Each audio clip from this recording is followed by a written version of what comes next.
Thank you everyone for joining us here today for this webinar on utilizing emerging technology to streamline good land governance. I'm Yulia Panfil, and I'm a Senior Fellow and Director of New America's Future of Land and Housing program. Inefficient and inaccurate land registry systems, lack of standardization and transparency, and loss of paperwork remain common challenges to good land governance around the world.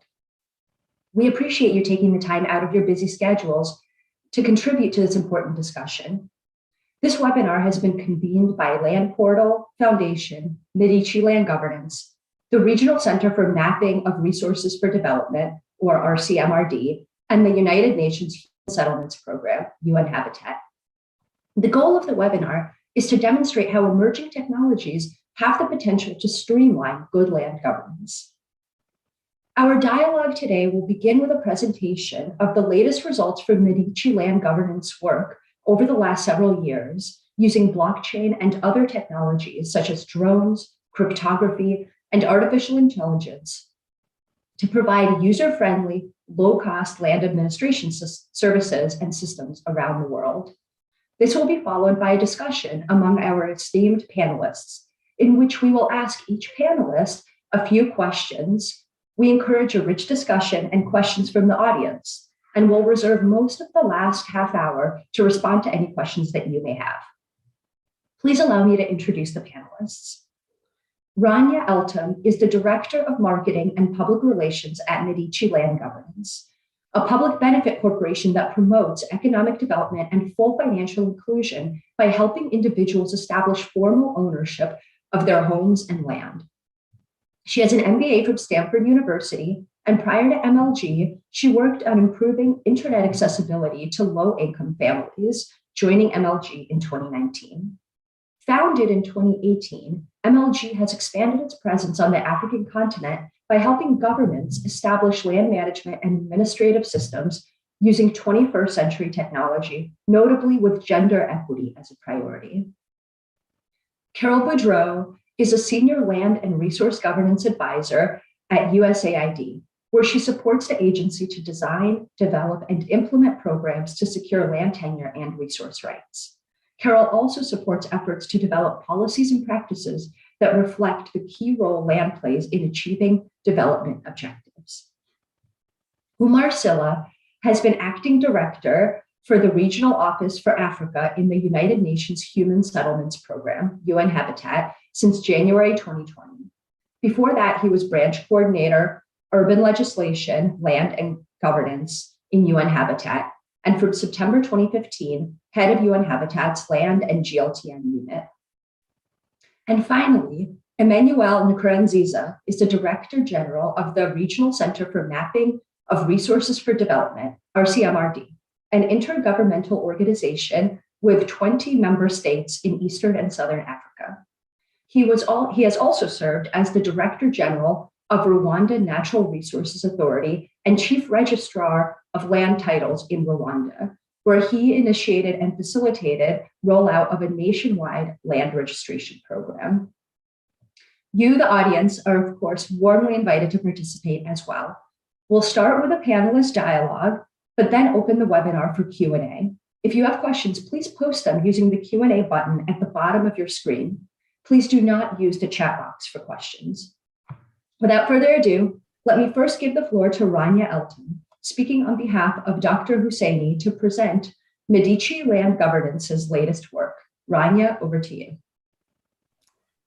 Let me go ahead and share my screen. Thank you, Yulia, for the kind introduction. So who is Medici Land Governance? Let's go ahead and start there. We're a public benefit corporation with global operations. Our mission is to promote economic development and full financial inclusion by helping individuals establish formal ownership of their homes and land. How does MLG do this? Well, we use blockchain and other technologies, as Yulia mentioned, such as cryptography, artificial intelligence, and others, to support land governance, titling, and administration with a secure public record of land ownership. We support governments with land valuation and taxation, public records on the blockchain, land administration, and systematic land titling. But more importantly, we're here to talk about streamlining good land governance. And I'd like to talk about how MLG defines good land governance. The characteristics that help us define our approach include accessibility to all citizens, including women and vulnerable groups, being customer-oriented first, inclusively cost-effective, transparent, secure, and sustainable. Our projects span the globe. From Wyoming to Zambia, we've created products and solutions to help city municipalities and national governments streamline good land governance. Let me highlight a few examples of our work. In Rwanda, we are collaborating with the Rwanda Land Management and Use Authority and Rwanda Information Society Authority to build and implement a web-based paperless registration application called Ubutaka app. This app is designed to reduce double selling of land, identity fraud, and repudiation associated with land transfers by sale. Ubutaka app is built for land notaries and registrars and is the world's first application to incorporate the use of a fingerprint scanner, signature pad, and camera for the collection of biometric data against non-repudiation, public key infrastructure for identification of land notaries and registrars, and a public blockchain for safekeeping of land-based transactions in an open and transparent way. Ubutaka app is currently being piloted in one district in Rwanda, the Gasabo district. Through the pilot, we've seen that the application significantly improves the speed with which sellers and buyers can transact. In most cases, this is only 1 to 3 days.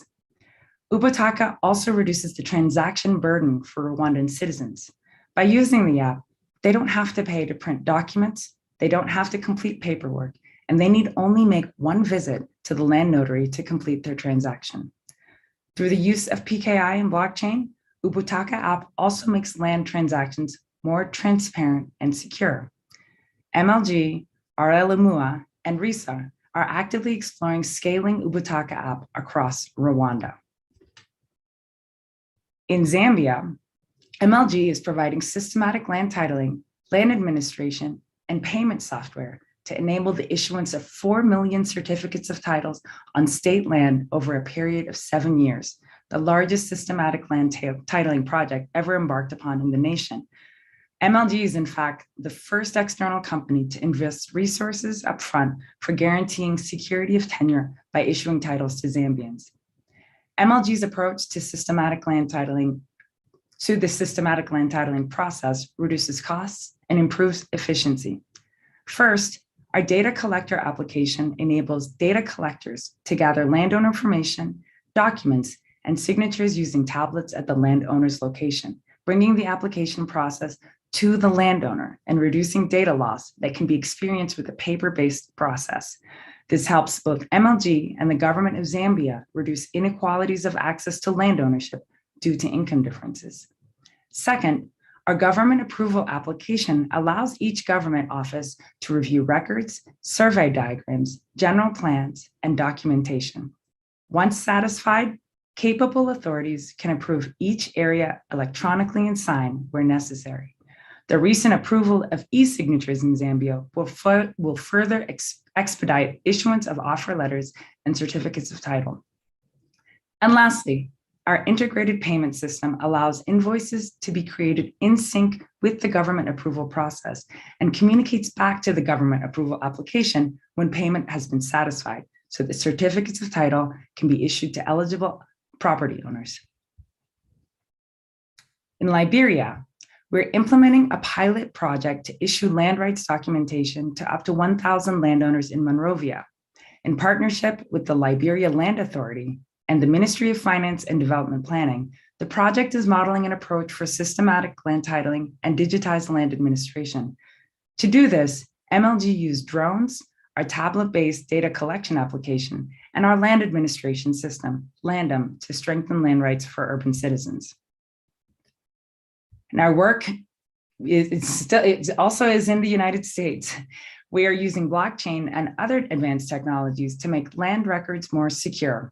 In New York City, MLG is implementing a proof of concept with the New York City Department of Finance to record 500,000 condo records on blockchain and to develop a prototype aimed at reducing deed fraud. From making Teton County the first county to put land records on the blockchain, to helping the island of St. Kitts map their entire island by building an all-encompassing cadastral system, MLG supports governments around the globe to become paragons of excellence in land governance by creating customer-oriented, cost-effective products designed to maximize accessibility to all citizens. MLG is standardizing land ownership and enabling landowners to participate in local and global economies. Thank you.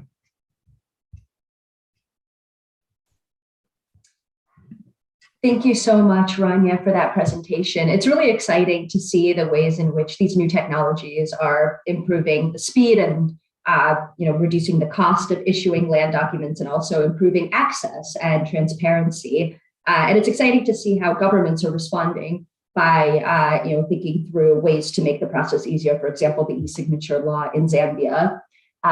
Thank you again. We'll come back to you in a bit for some more insight into MLG's work. Meanwhile, let me now give the floor to Carol Boudreau.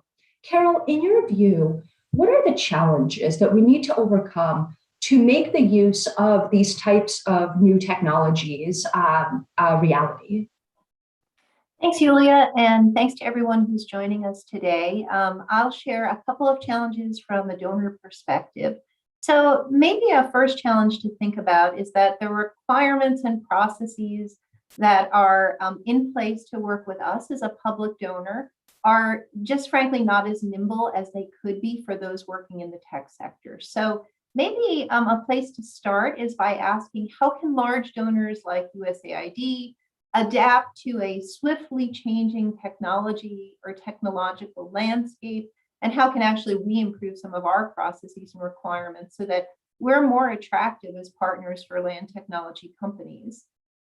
Okay, so next, so it's a little bit of a focus on us to start it, but then next, I do want to say that just because a technology solution exists, this doesn't necessarily mean there's a demand from either government partners or, importantly, consumers or local people to use that solution. So I think an additional important challenge is to understand when, under what conditions, and for whom an exciting new technology solution might be appropriate.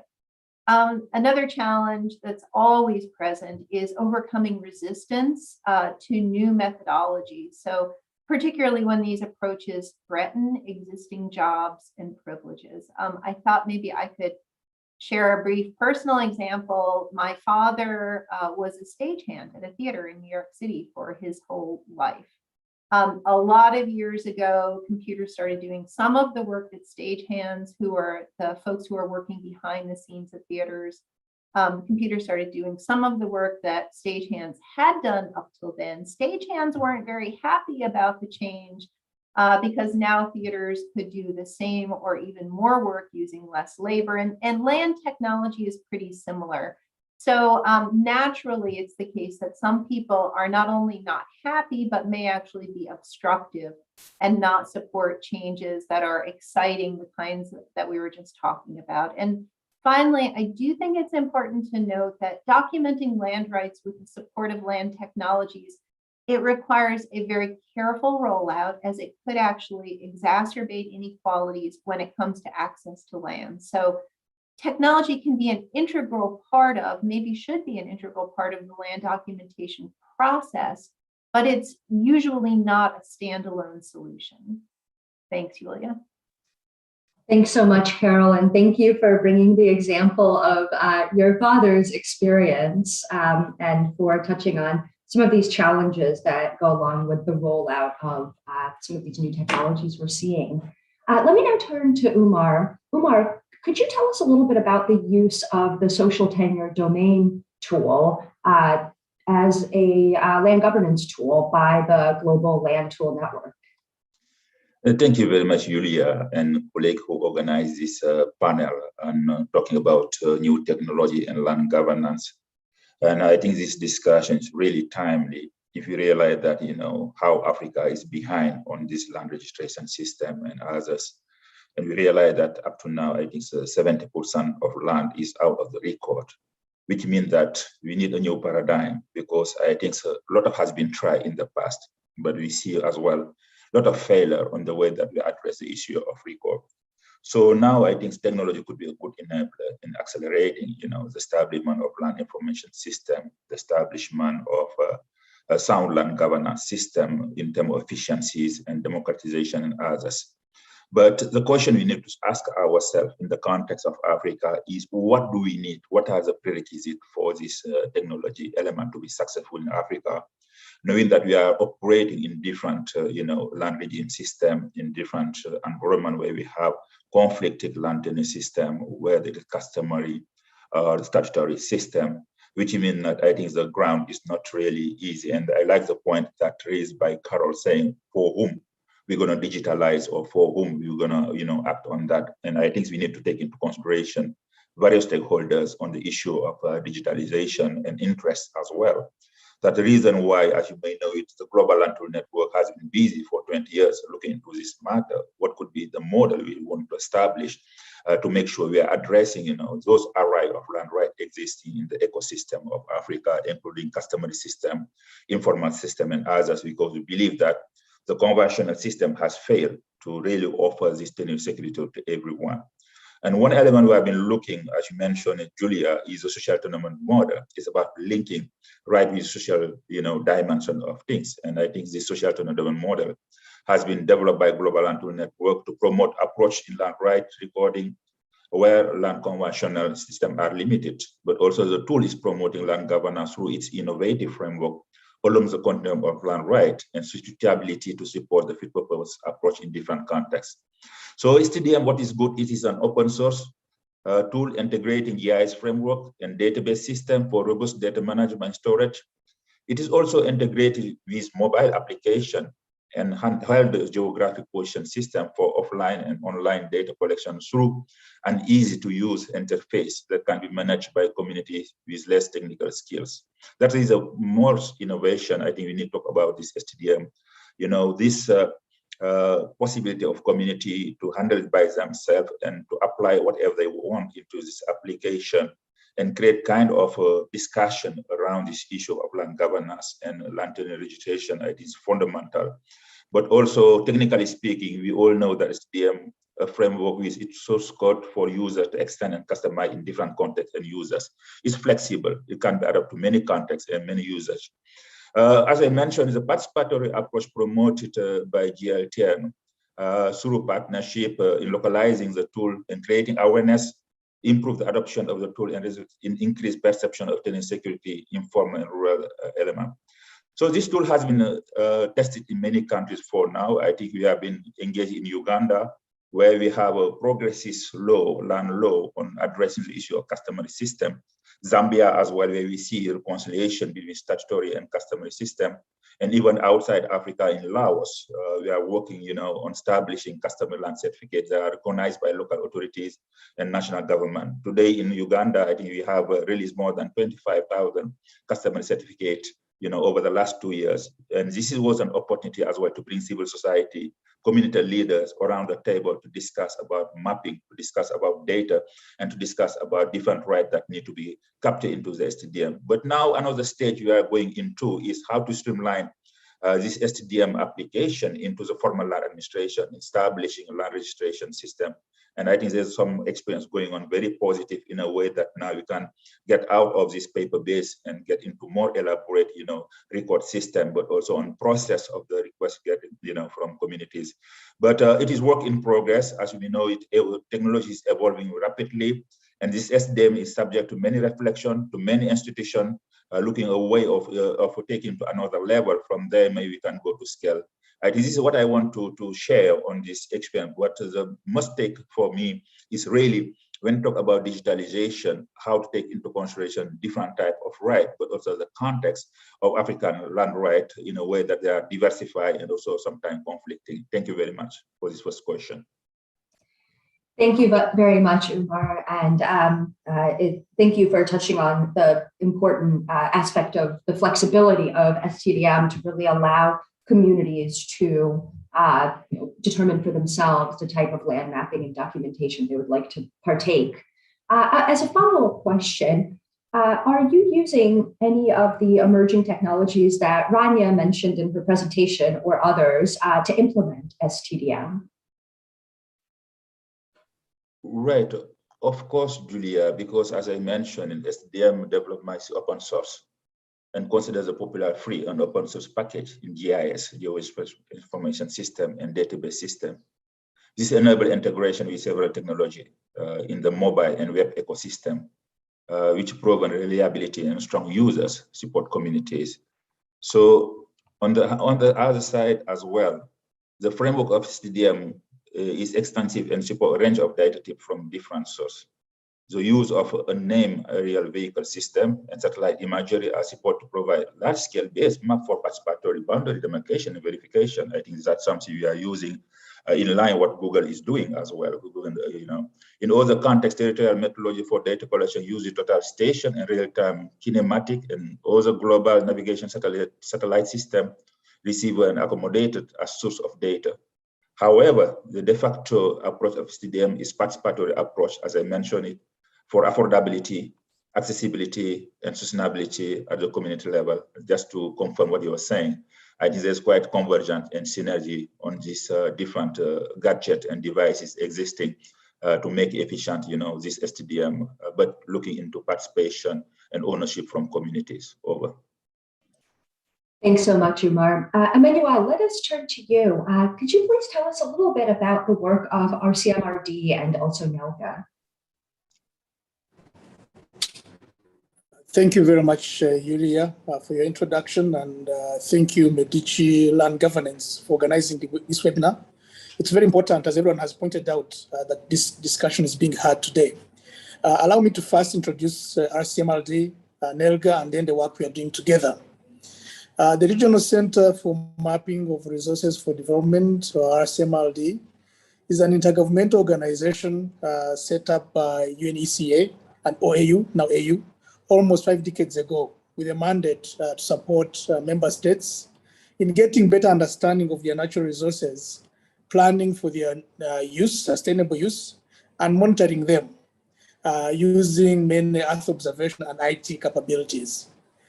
To date, it has 20 member states, Eastern and Southern Africa, all the way from Sudan to South Africa. But our work is not limited to these countries. We see Africa as a whole as an area to support, as evidenced by the portfolio of projects we are running in Ghana and Burkina Faso, and recent training we are giving to staff from the Liberia Land Authority. So in executing the mandate, RCMRD does it through project implementation, currently involved in developing LIMS in Malawi, for example, capacity building, providing advisory services and research. On the other hand, the Network of Excellence on Land Governance, or NELGA, is a partnership of leading African universities and research institutions with proven leadership in education, training, and research on land governance. The network aims to promote research in the field of land governance and provide necessary data to support government policies, programs implementation, as well as monitoring these programs. So with the support of GIZ, RCMRD is working with another private company called Geoconsult International to establish a land data hub to support the work of NELGA. Of course, as you can imagine, these research institutions require data to do the work that's expected of them. And currently it is being executed in Senegal, Botswana, Tanzania, and Rwanda. So the objectives of the data hub are to accumulate country and region-specific sources of land-related data and guide the user in accessing this information, provide necessary data to monitor government policy and program implementation, as well as enable researchers across the continent to carry out applied research to inform policy dialogue and reforms. The key data sets considered for inclusion in the NELGA data hub include land administration boundaries, land tenure and property rights, mineral and mining rights, land cover, land use maps and plans, land conflicts and land grabbing mapping, country development plans, even a list of land experts in the region, as well as the other census data and household microsurvey data. But of course, this is just one hub among the many that RCMRD hosts. I can just give an example of the Regional Resource Hub that the center hosts on behalf of IUCN that covers all data on biodiversity and protected areas in Eastern and Southern Africa in 24 countries. We also host a forest observatory that includes geospatial data on forestry in a number of African countries. And of course, the work we do on GIS generates lots of data that we put on our web portal and is free accessible. As I said, we support our member states in all these projects, and they cut across different geospatial fields. But more importantly, in land governance, we are involved, whether it's in mapping or using IT to develop applications like we've done in Malawi, where we have developed a mobile application to capture land data, and as well as developing land information systems. So we are there to support using GeoIT and IT capabilities. And we see the work of Medici, particularly in Zambia and Rwanda, which are member states, as very complementary to our mandate. Thank you very much. Thank you very much, Emmanuel, for telling us a bit about these very rich data sets that RCMRD is able to host and also support governments in using. I'll turn back to Carol. Carol, several years ago, USAID launched the Mobile Applications to Secure Tenure program, MAST. Could you tell us a bit about how this program has evolved and what have been some of the results? Sure, really happy to, and really happy to build on what the other panelists have just been sharing with us. So first, let me clarify that MAST is really a participatory process. It is not a single application. And the important thing is that the process brings many stakeholders together, local people, civil society, and government, all to talk about and decide how they want to arrange their land uses and, if appropriate, address ownership status. So we can see MAST as a mechanism that promotes local dialogue and mediation around land uses, land management, and ownership, which means that MAST can help meet a whole variety of land and resource governance goals.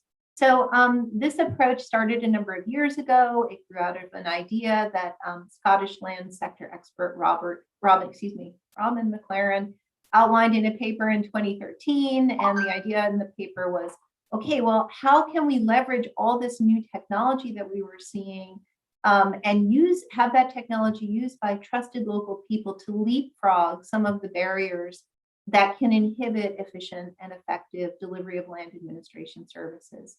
Frank Pichel, who's now at Cadasta, but was at USAID at the time, began to work on MAST in 2014 with an initial small-scale pilot activity that took place in 3 villages in the Iringa area of Tanzania.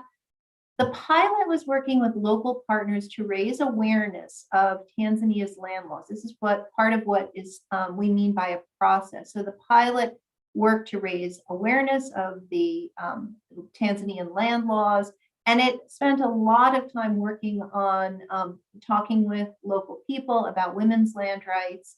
And of course, it explained the new process that was going to be rolled out. And this was done through local meetings and engagements and with the support of village councils in Tanzania. Importantly, the pilot also worked with young women and young men to actually do the mapping and the field data collection using tablets and the applications.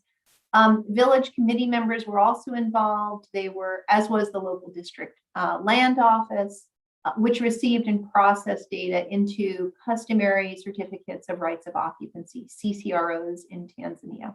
Okay, so what were the results? The pilot mapped about 4,000 parcels, and the cost per parcel was about $20, or excuse me, the cost per CCRO was about $20. The results were very gender positive.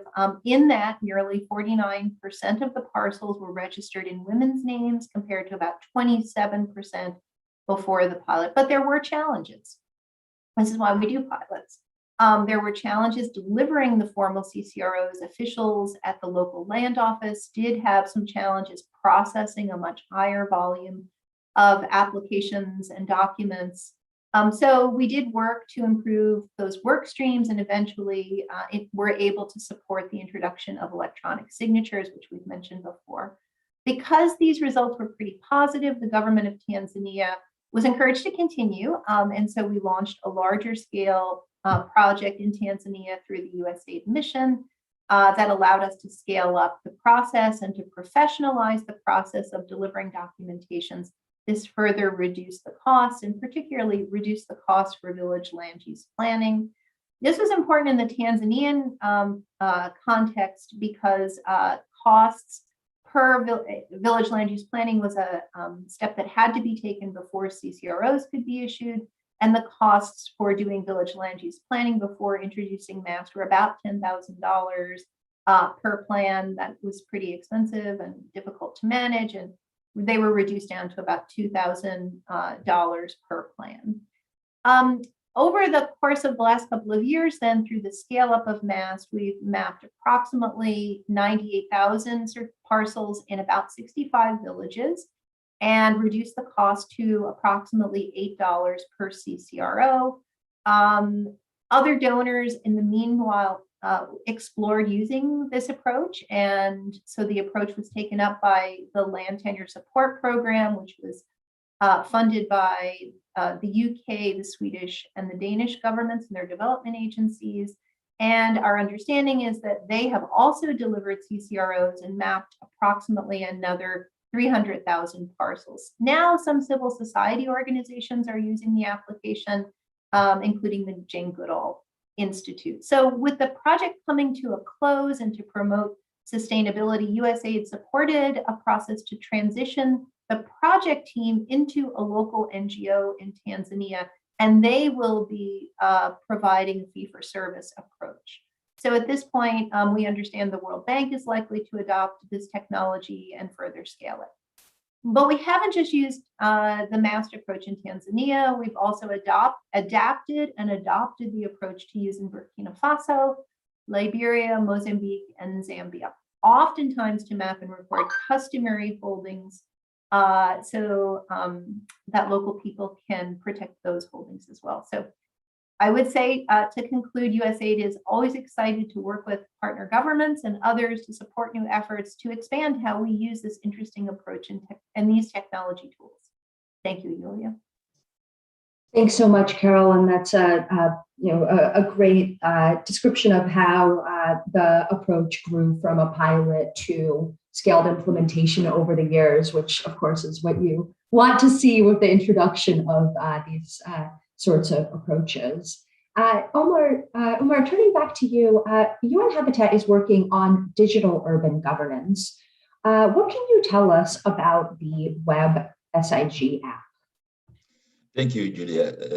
I'm happy that today we are talking about urban land because I think this point connection between urban and rural land has been overlooked for years. And I think we have been most focusing on the issue of rural land. But with the trend of urbanization we are seeing in Africa, where we are expecting, Africa to reach this urban transition by 2040, which means that more people living in cities and rural area. I think we need to give attention and to find a balance between, rural and urban land in a way that as well, we see a lot of challenges coming in cities because we are not well planning our cities. And today in Africa, we have more than 46% of population in cities living in informal settlement. And what does it mean for those people? They don't have access to tenant security. They don't have access to decent living condition system. That I believe that the new paradigm in which we need to operate as a land actors is to really connect rural and urban.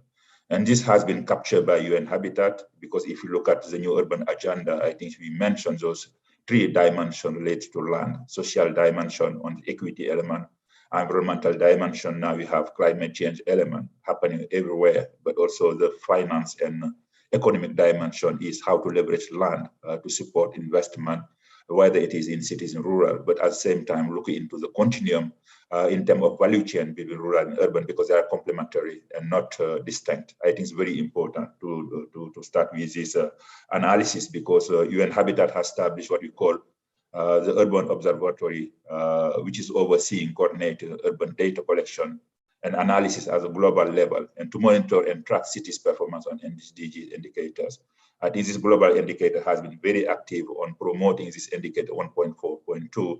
We have been championing with World Bank, and I'm happy that at least in the SDGs now, these connections we recognize.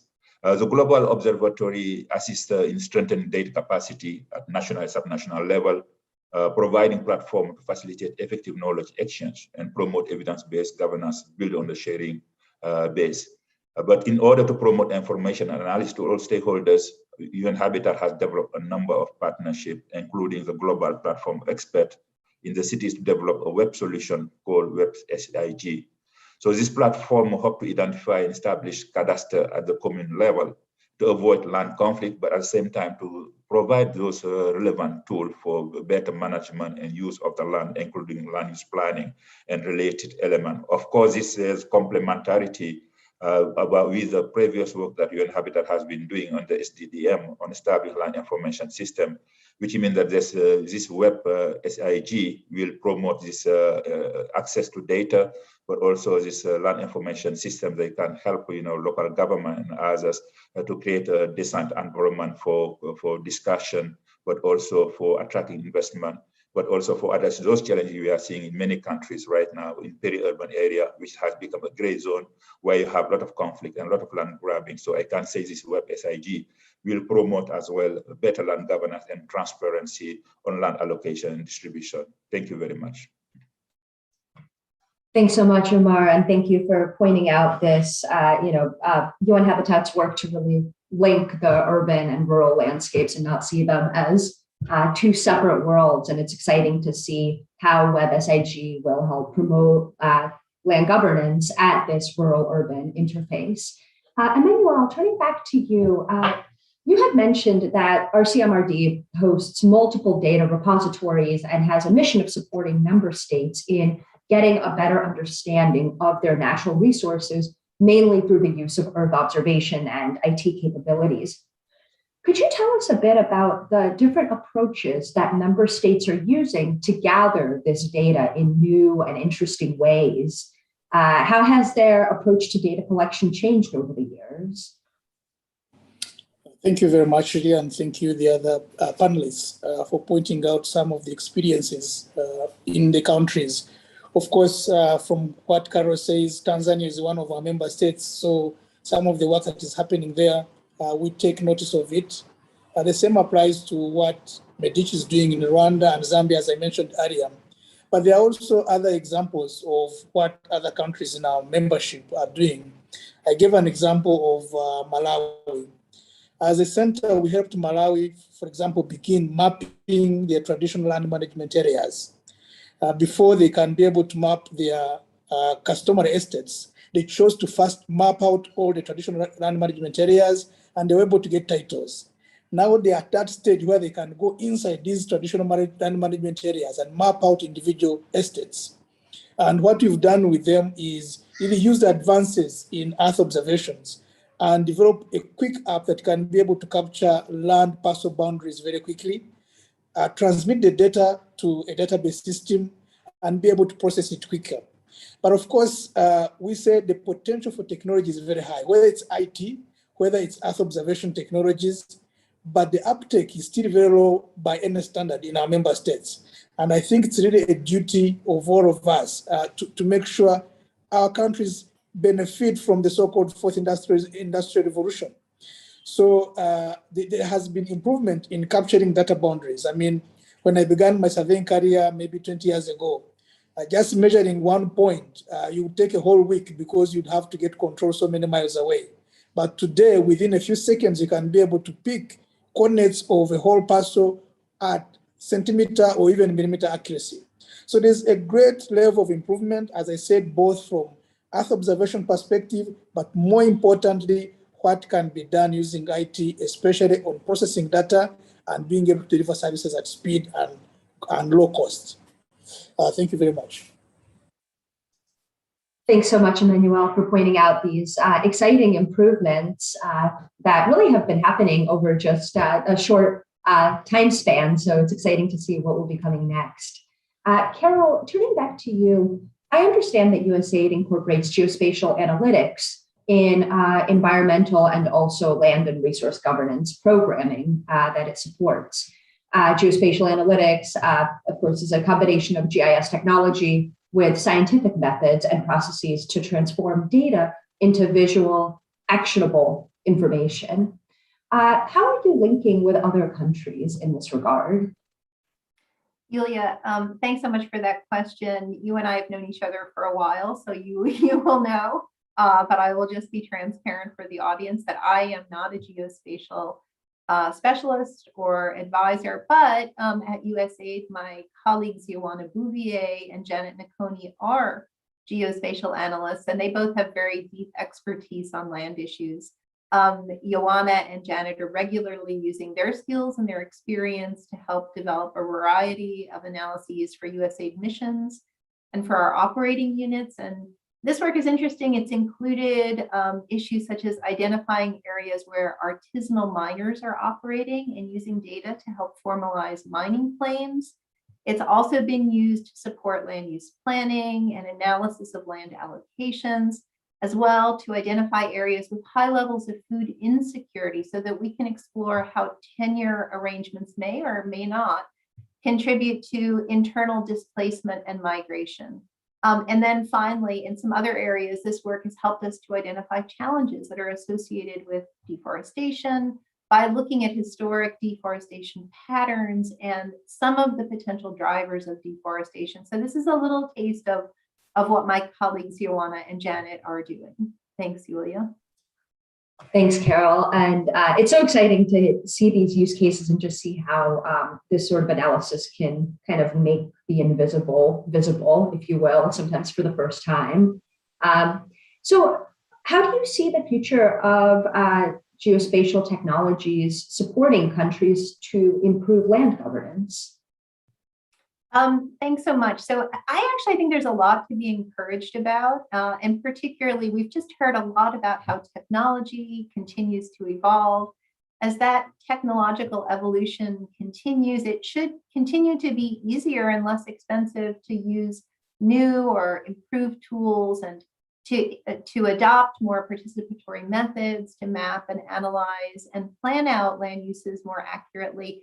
And sort of echoing a point that Umar was just making, this will be especially important for mapping informal settlements in peri-urban and urban areas, and for improving the tenure security for urban dwellers, giving them better incentives to invest in and upgrade these areas as urbanization trends continue. Although this last year was a little unusual, I think the potential to provide new opportunities for cities to map these areas and then to generate revenue associated with residents who are in those areas.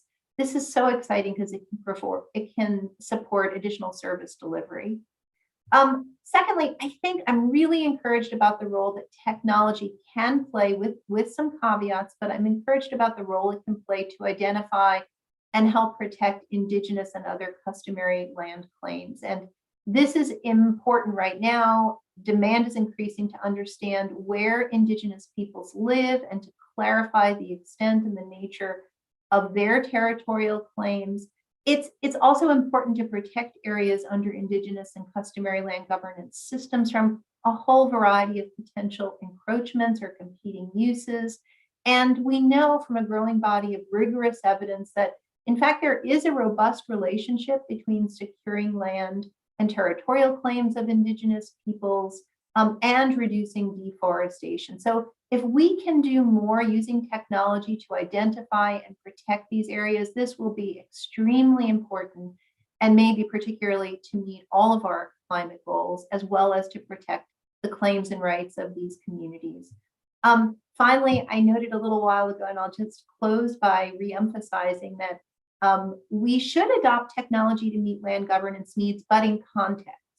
So technology should be adopted to meet local needs and it should be carefully adapted to build trust with local peoples, trust in the process and trust in the data, rather than the technology solutions themselves driving the process.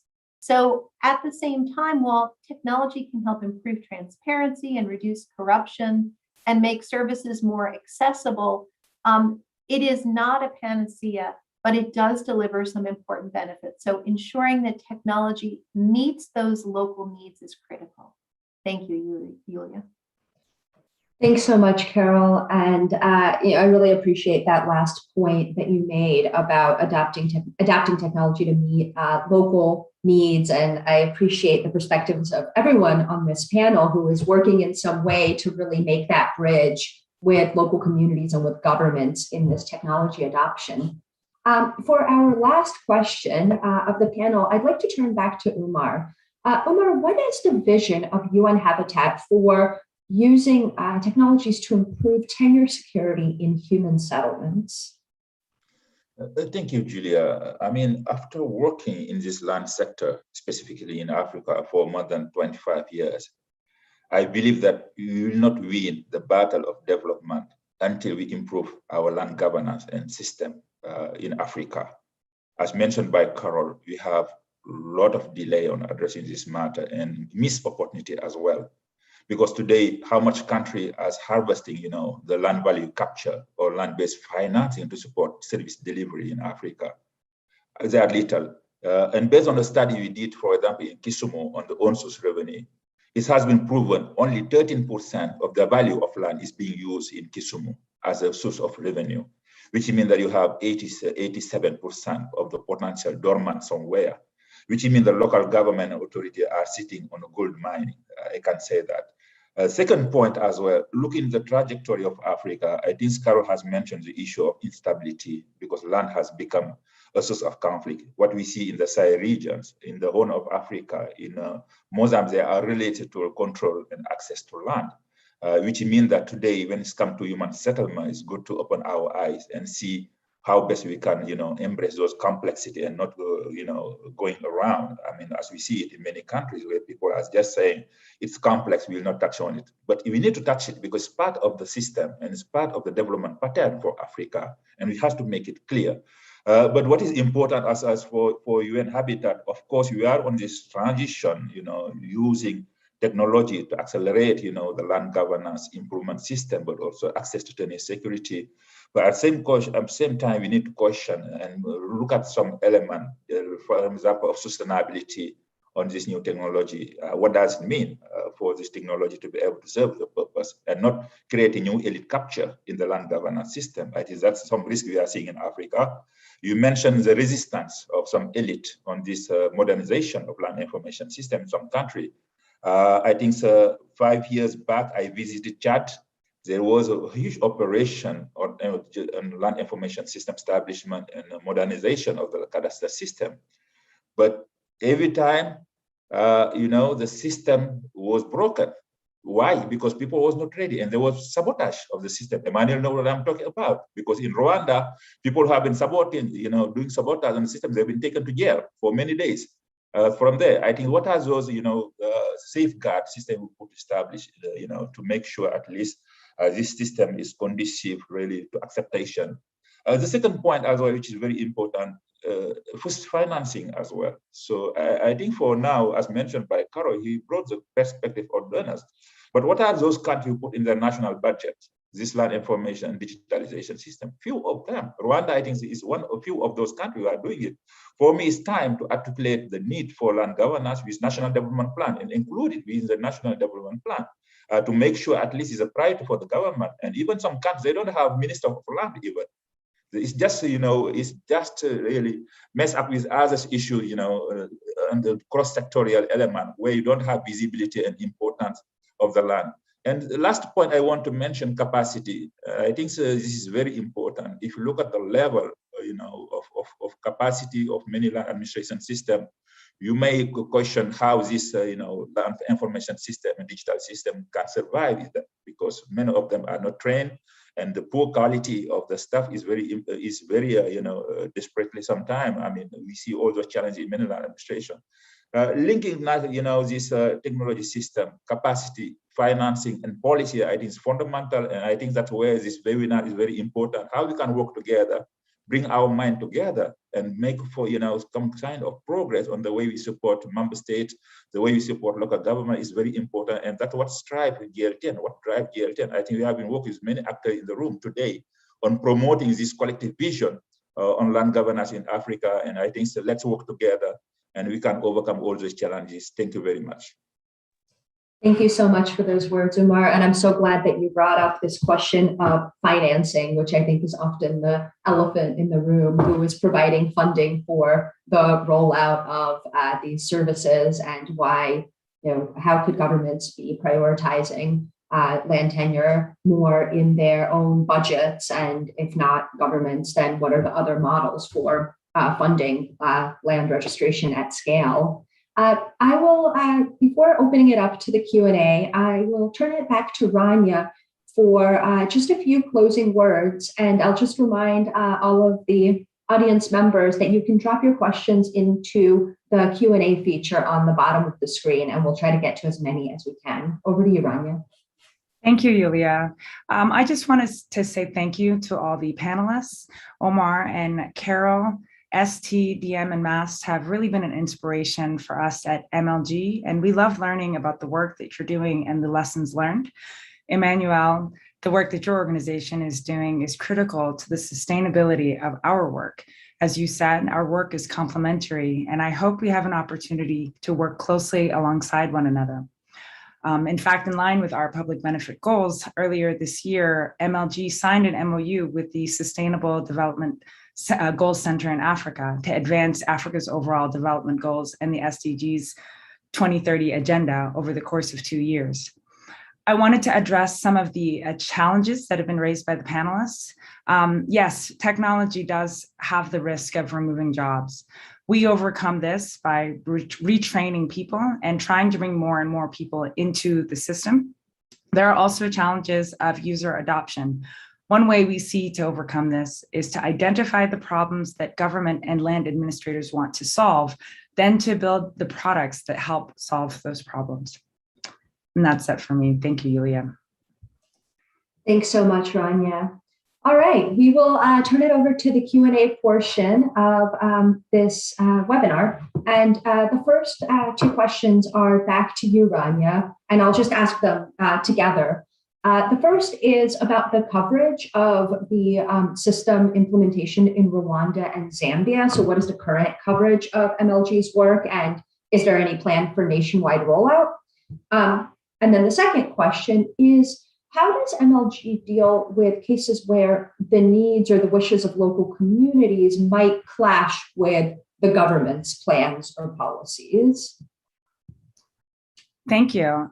So in terms of the rollouts, as I mentioned before, in Rwanda, the pilot project was in the Gasabo district, but the government of Rwanda and MLG are looking into the potentiality of rolling out nationwide. For Zambia, this is a nationwide project. We've already gone through Lusaka, and we've actually moved up into different provinces. It's 4 million titles on state land across all of Zambia. So this will be, as I mentioned, I think in my presentation earlier, it's the largest nationwide project to date taken on in Zambia. On the second question, MLG does not get involved in disputes on a large level.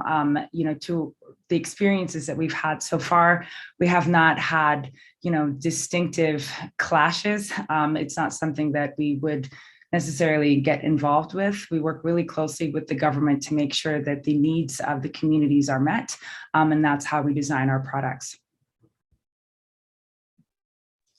Fantastic. Thanks so much, Rania. This next question is to all of the panelists, so please feel free to jump in.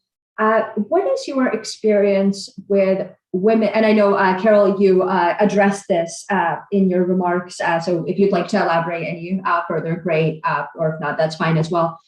What is your experience with women's access to and adoption of land governance technologies? And what are some of the successful approaches that you've seen to help women use and benefit from these technologies?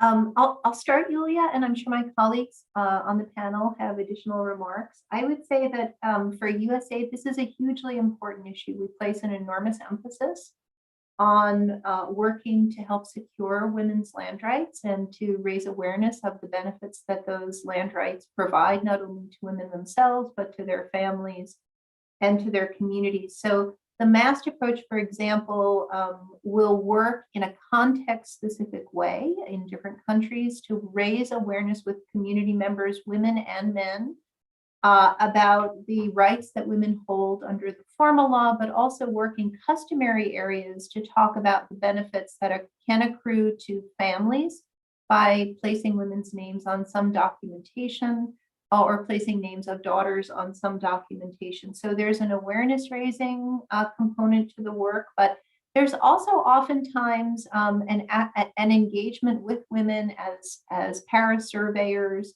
or as data collectors to bring them into the community to demonstrate that they can do the work. So they are acting as role models for other women in the community. They may have more trust of other women in the community.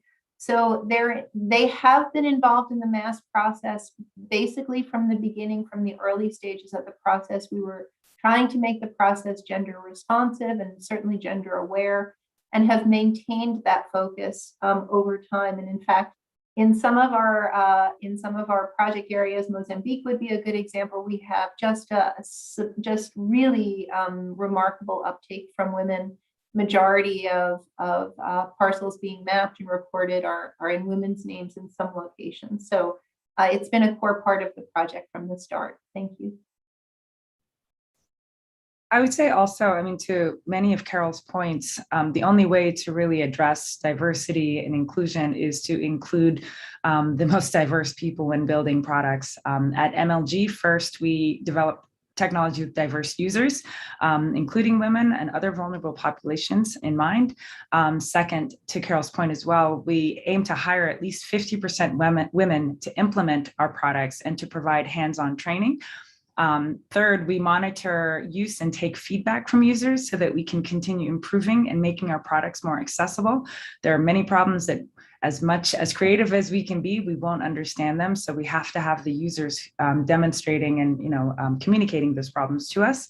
The demographic data of our data actually allows MLG to evaluate the impact of and to improve upon sensitization efforts to reach underrepresented landowners, including women. So it's something that we're continuously designing around, because if you're not, then gender equity will not actually be achieved at all. Thank you. Maybe I can also make a quick comment, at least based on my experience in Rwanda, when we were rolling out the National Land Reform Program. I think over the period where we registered over 10 million parcels of land, we used over 100,000 people were involved in the process across the country. And by and large, a good percentage of these were women. So during the program, we made a deliberate effort to make sure all groups were represented. For example, when we were holding meetings, some of the meetings were women only to address issues of women or to make sure their voice is heard. When we were setting up committees, there was a minimum percentage of women that had to be on these land committees. When we were recruiting our data recorders, our para-surveyors, we ensured there was equal representation of women.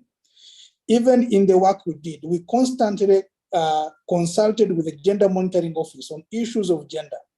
And the result is clear to see. Today, when you look at the land ownership statistics in Rwanda, actually, women only held parcels are more than those held by men, far from what used to be in the past. So there has to be a deliberate effort, both in the process and actual activities that are undertaken during this program. Otherwise, their ability to use technology and push the process is as good, if not better, in certain areas than their counterparts. Thank you very much.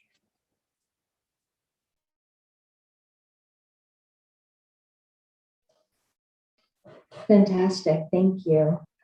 This next question is a really, really interesting question. To those of you who have worked with blockchain or cryptography in support of land administration, the question is, to what extent does the use of these technologies help solve a really critical challenge of proving identity in the context of widespread lack of identity documentation?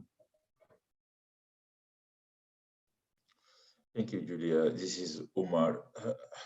I mean, when it comes to the discussion, about blockchain in the context of Africa, I will take it with some caution. Because we see really the challenge that land system is facing in Africa in the lack of clarity on different regime and others, and we need the blockchain is just give you what you put inside.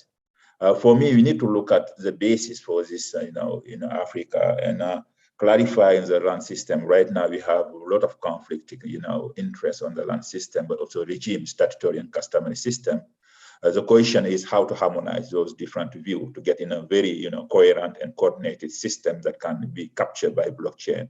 I think that's quite, for me, I recommend to really to go slowly in the context of Africa with blockchain, but also do the kind of preliminary research and analysis of that, because I believe that we need to change policies, need to the system, the regulatory framework may offer that. Otherwise, you'll create more conflict because we see land grabbing happening in many countries where you have people coming and just take land without due process with communities, but also with the support of the central government.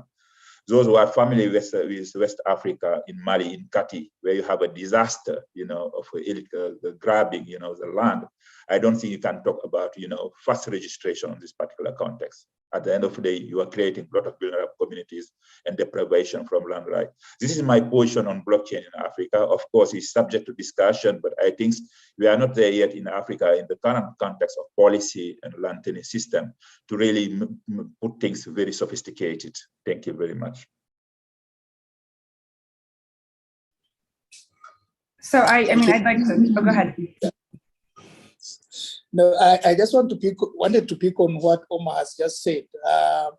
In just saying that, what we're talking about in streamlining land governance, you're talking about three key elements. You're talking about land, which is the object, the parcel. You're talking about the party, who is the person or the organization owning the land, and the rights. So our effort here is to see how best can we connect the three. And Omar is coming from the rights issue, which is really the critical part. And before you get to the measuring the plot, which is the object, and registering the individuals, you need to clarify those rights issues. And that takes a long period of time through policy reform. When even people talk about the program in Rwanda, they fail to recognize the fact that this goes way back to the 90s. What people only record is what we did from 2008, 2009, up to 2013. But the process had been going on since 1999, when the policy there was nationwide discussion and consultations on how to handle land. What does land mean to the people? How do you go moving forward? So that process cannot be shortcut. You have to take it through, and I think that's what Omar is mentioning.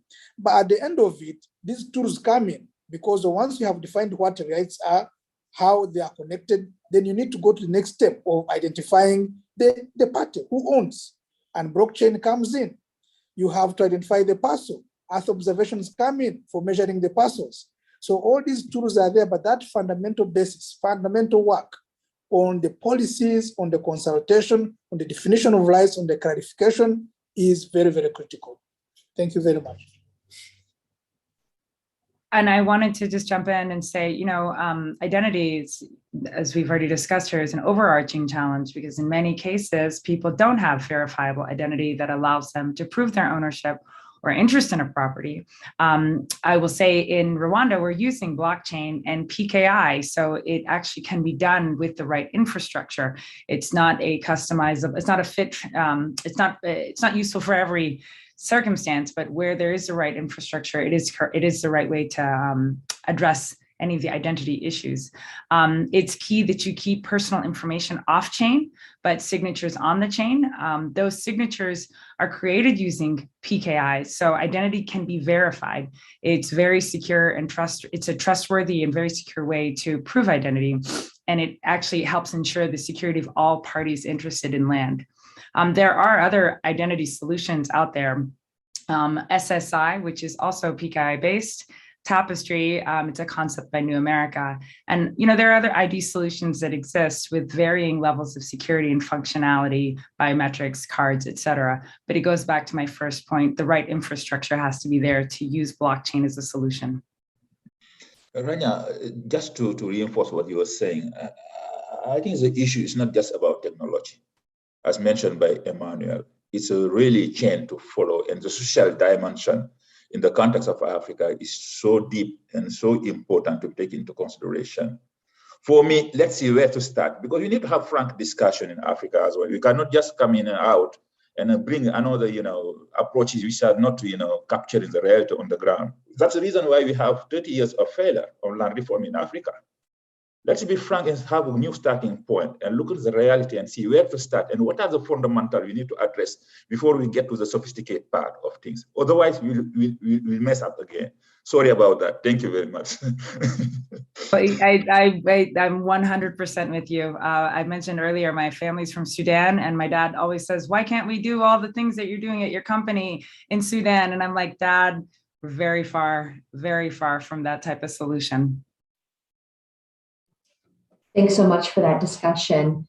I will turn to an observation from one of the audience members that in Africa in particular, there have been a lot of small or local land titling initiatives that are locally started but aren't able to grow and scale to a national level or a sustainable level. And the question is, do you, the panelists, consider new technologies to be helpful in achieving this goal of scaling and sustainability? And I'll throw a second question, moderator's prerogative, of how do you, if the answer is yes, how can you work to make sure that these actors have access both to the technologies and to the skills and support needed to maintain them?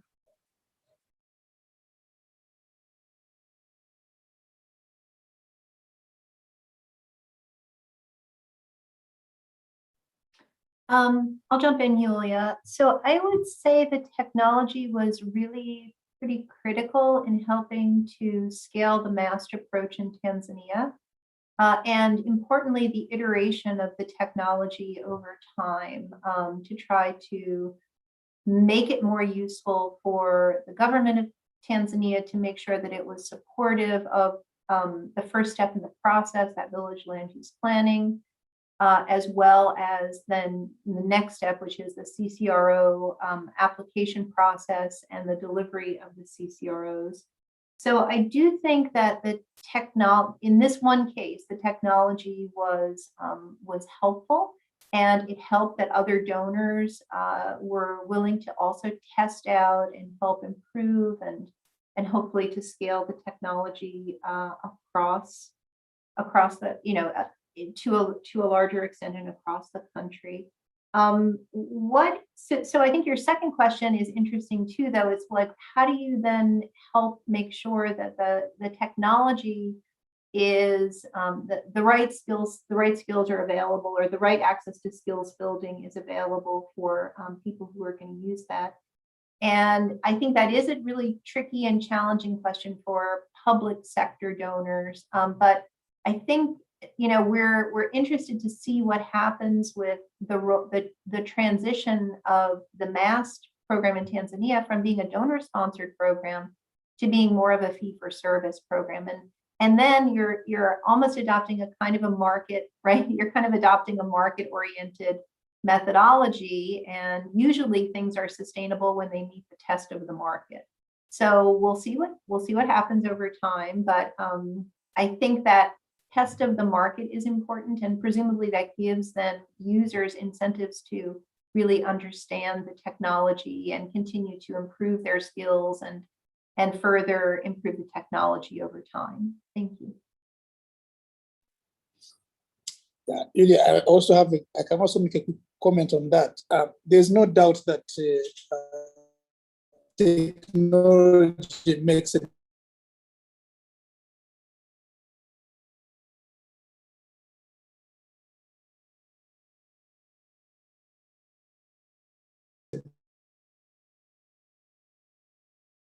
big difference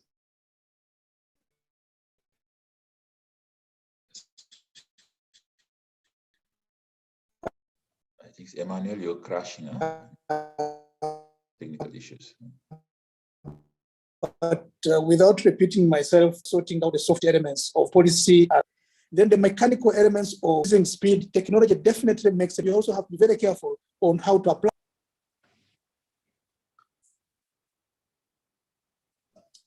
Yeah, am I clearly coming through? Emmanuel, you cut out for about 30 seconds. If you wouldn't mind just quickly repeating for the benefit of the audience, just about the last 30 seconds. All right. Sorry, I was just saying that definitely technology is very critical for the downstream elements of this process, as long as you've sorted out the soft elements of policy, etc. I was just giving a simple example to show how you also need to adapt the technology. And I was giving an example in Rwanda where we had a debate of whether to use mobile tablets for recording parcels or actually printing out maps and drawing the boundaries on the papers. So our decision was, let's use the papers, because if you lay the map sheet on the ground and you bring the villagers or the landowners there, they can be able to participate better than having a gadget, which they can't even touch. So you have to be very careful how you bring this technology, but definitely it can make a big difference on the efficiencies downstream. Thank you. Thank you. I'll turn to another observation, and maybe I'll actually turn it back to you, Emmanuel. I think you might have something interesting to say about this, and then to the other panelists to jump in as well. And the observation is that oftentimes first-time land registration is funded often through donor support, but then the challenge is with sustaining that system after that first effort is finished and the donor support goes away. So getting back to this point, Umar, that you made about the financial side of securing land tenure. So I'm curious, Emmanuel, of course, Rwanda's national land registration program is now, happened now almost a decade ago. So I'm sure that you've seen this experience of what's happening with how do you sustain the land registration and subsequent transactions. So I'm curious whether you could speak a little bit about the financial side of this question, and then Carol, Rania, or Umar, if you have any insights as well, please jump in. Thank you. I just make a quick comment to say that the issue of sustainability is not an easy one to bring up at the beginning of a program like that. And it was always debate between us and especially the development partners, because there's normally a push on the quantities of how many parcels you can be able to measure, how many paper titles you can be able to get out, without thinking what happens the moment all those things are there. I mean, you begin a system, for example, in Rwanda, where National Registry had less than 20,000 titles that they were managing for all those years. All of a sudden, you're pouring in over 10 million. And you must have a system to manage this, because transactions will happen anyway. So even before you talk about the finances, sustainability is very critical. But unfortunately, people who are starting off, it's a question they don't listen to very, very critically. So there have been some chanced successes in Rwanda, but I want to admit that they are chanced because they were not really properly worked out from the beginning. So the issue of finance is one of the simpler ones, because the initial investment, as I gather from Rwanda, which was over $60 million US, is due to be recovered by next year, which is a short period of time in terms of any investment. But there are many more aspects around that. I mean, the public sector, how many officers are going to manage these people? The skills that are required going forward. So all these things are very critical, and very often investing in that time to do the sustainability plan, politicians don't have time for that. So you need to find a way of convincing them to listen to you, that this is as important as delivering the next paper title that they're asking you to deliver. Thank you very much. Thank you, Julia. I think building on what Emmanuel has said, I think this element of sustainability should be reflect early stage on the establishment of your land information system. Unfortunately, this is not happening. What type of business model do we need for the system to sustain itself? I mean, one experience when I spent 5 years in the Democratic Republic of Congo in post-conflict area. And despite the vulnerability of people will come and ready to pay, for securing their land rights, which means that the political will is there sometimes. No, the will is there from communities. I think what we need is an enabling system, for that. If you look at many countries, the cost to get title or get a document is so high in terms of transaction, social transaction, because you have a lot of corruption along the line, but also in terms of costing. What are the, the minimum price that you can put and people can afford and pay it? I think if you have 1 million people paying for the services, the system can sustain itself, but you need some safeguard system and some business model you can answer to this question. For me, the advice, the last point I can make is, let's see what kind of business model we need to include in this early design of land project and program to make sure at least you are thinking about the sustainability element. Thank you very much. Yeah. I'll be very brief. Sustainability has to be paperless. And to Omar's point, the will of the people is there. It is a reflection of the governments when they're not willing to really participate in the larger conversation of creating a sustainable future for their citizens. When I talked about infrastructure earlier, it's not just the land infrastructure, it's the infrastructure of the people. If the people are willing to build a sustainable future, the governments that are willing to do that for their citizens are ready to move forward into a sustainable and cost-effective future. Yeah, I would say I think my colleagues have made excellent points here. I think Umar's point about getting the business model right and thinking about sustainability early on is critical. I think my experience is slightly different from Rania's. I'm not sure that the willingness to pay is there everywhere. And that makes sense, right? In some places, the value of the land is higher. People are much more willing to pay to protect or capture the value of their lands. In some places, maybe in some rural areas, and particularly maybe in some places where security is perceived to be quite high without documentation, there may be somewhat less willingness to pay. So I think also understanding like the context and providing the right solution in the context is critical. So yeah, it's really important to do this work, particularly in peri-urban and urban areas, as we said earlier, to help build the revenue base for governments to deliver services. But I'm not sure we should expect the same sort of outcomes in some areas where there just may be less pressure on land, recognizing that pressure is increasing everywhere, but in some places there still is relatively less pressure compared to peri-urban and urban locations. Thank you, Yulia. I want to clarify, when I say the will of the people, it's not just to come in and pay the high costs. I mean, the will of the people to develop better systems, lower payments, zero visits. In the times that I've gone out and had experiences with landowners, they really want to get their property, they want to get the title. This means that they need it to be cost effective. If the will is there, the governments should recognize that and work to create more cost effective, sustainable solutions. Those two paired together are the only way that we can create a sustainable future. Thank you. Well, I'm so glad that we're starting to talk about business models because actually that's something that New America is thinking about quite a bit. We just released a series of briefs related to how different private organizations and NGOs are working to finance on-demand land registration through fee-based models and other models. I think it's a really important question. And I'll follow up with a question from the audience that sort of gets to the heart of this conversation, which is,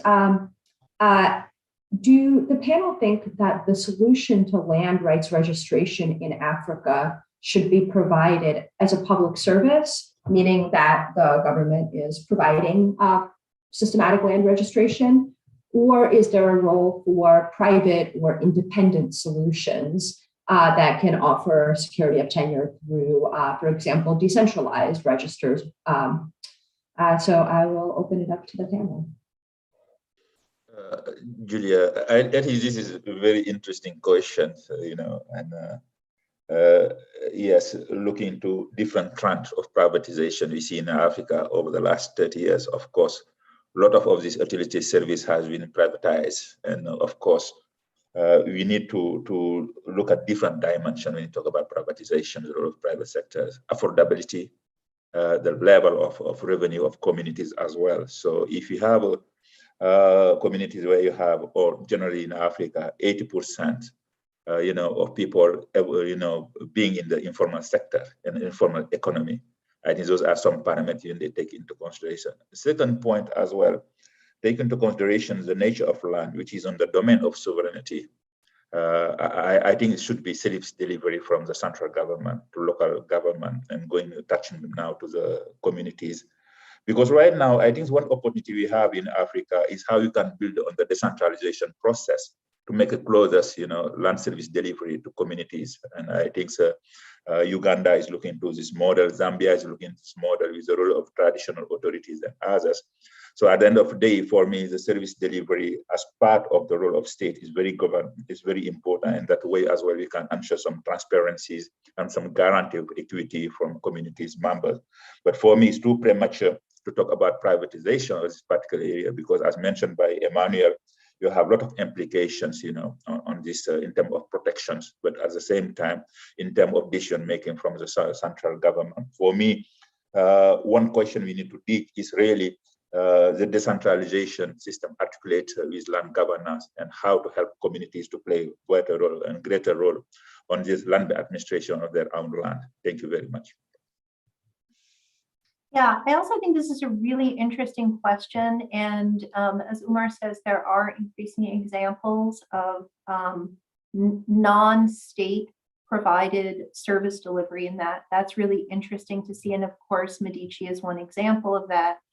I think, and it may be a point that we should also note, is that in many African countries particularly, and then in countries where there are indigenous populations, there is another set of authority that exists, right? And these and so understanding what is it that customary leadership or traditional leaders want, and how can they deliver effective land tenure security so they're meeting the needs of their constituents, is also important. And that system may exist side by side with a formal sector system. And so I think, an important question is understanding both how, as Ronnie was saying earlier, how to deliver what it is that constituents want, whether they're in urban, peri-urban settings or under a customary land governance system, meeting their needs, protecting their rights, providing them with sufficient levels of privacy, doing that in a cost-effective way.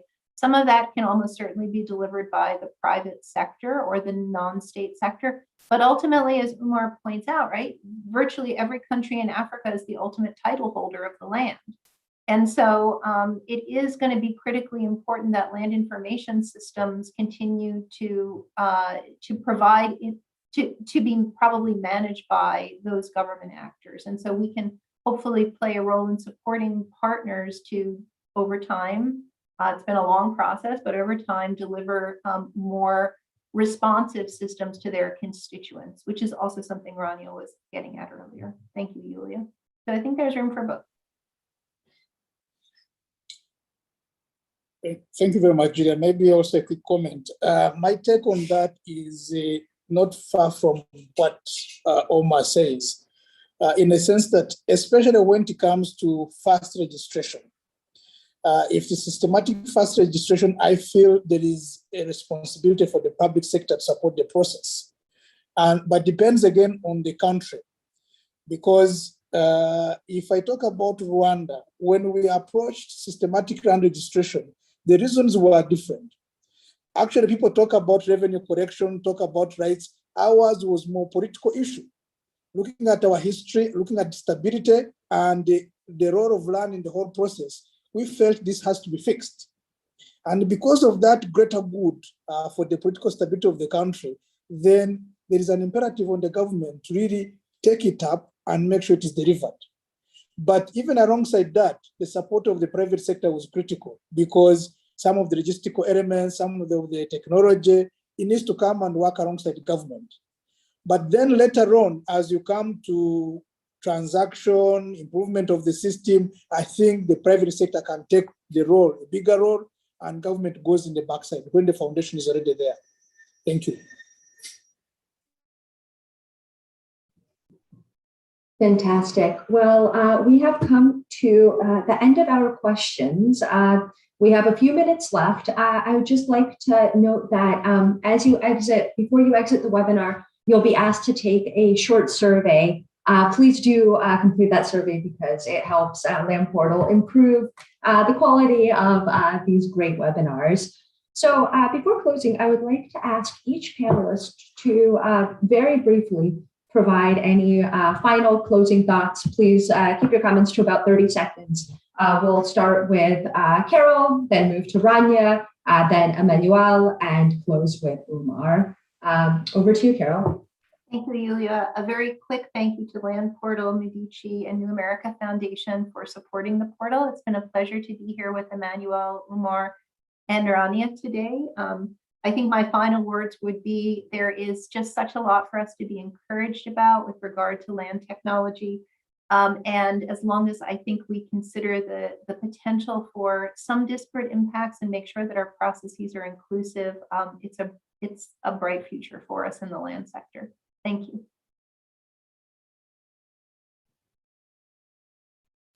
I'm pretty sure I was supposed to go next. I think we've talked about so many of these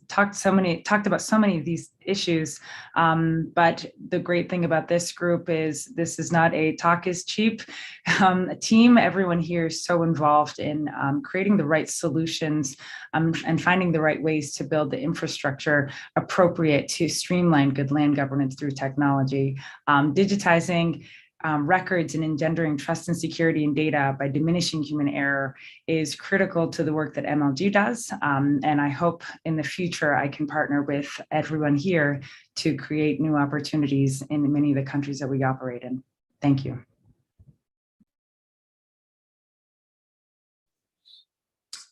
Thank you, Yulia. Mine will just be a quick comment to really thank Medici for organizing this platform, because I believe, again, from my experiences, we might come to this problem of streamlining land governance with a lot of academic knowledge, but when you come to the practice, actually it's what you learn from colleagues, it's what you learn from experiences that actually matters. So engaging like this helps us learn, and I believe from here I take one or two things. So greater engagement, being open to learning, and having an open mind to different approaches is very critical. And that's why I'm very grateful for having been part of this forum, and look forward to more engagement with the panelists and other people within our space. So thank you so much. Thank you very much, Julia and Medici, and those who initiate this webinar. I'm really glad to come back to this circle after 2 years of disconnection is my new responsibility, but always exciting, to see the level of engagement, from different perspectives to really, support the land governance element in Africa. As I mentioned, we shouldn't be shy in really bringing innovation and get into new path on the way we see, this land governance, because this is needed. Without this element of land, I'm not sure that we can, alleviate poverty and reach the sustainable development goal. Connecting land governance and technology. Yes, Africa needs technology, of course, and we see a lot of breakthrough on technology here in Africa. Kenya, this M-Pesa payment, which you are now doing, all over the world now on, electronic payment. I think those are some innovation, but we need to understand that technology is an enabler and not an end itself. What are those ingredients behind it that we need to address to get to this point of efficiency of the technology is very important. And I believe that if we work together and leveraging on the Global Donor Working Group and other institutions to bring together our head around and not going into competitions, this will help, beneficiaries, because at the end of the day, we still have people struggling to protect their land right. And I think I'm very glad that we are doing this partnership, and let's move it on. Thank you very much, Julia, for your facilitations. Well, thank you very much to all of you. And I will close this webinar by reading out loud a comment that was just dropped into the chat. It was so exciting to have you guys as very brave panelists. And I really appreciate that comment because this panel really, wrestled with some difficult questions and had a very frank discussion, which is always so helpful to have. I congratulate all of you. Thank you for sharing your time with us. Thank you to the audience members for attending, and enjoy the rest of your day. Thank you. Thank you. Thank you very much. Thank you, Carol. Thank you, Tiranya, and thank you, Emmanuel. We'll see you in Nairobi, inshallah. All right. Thanks a lot. Thanks. Bye, Bye, everybody. Bye-bye. Thank you. All right. Thank you. Thanks, Neil. Organization. Thank you. Yeah.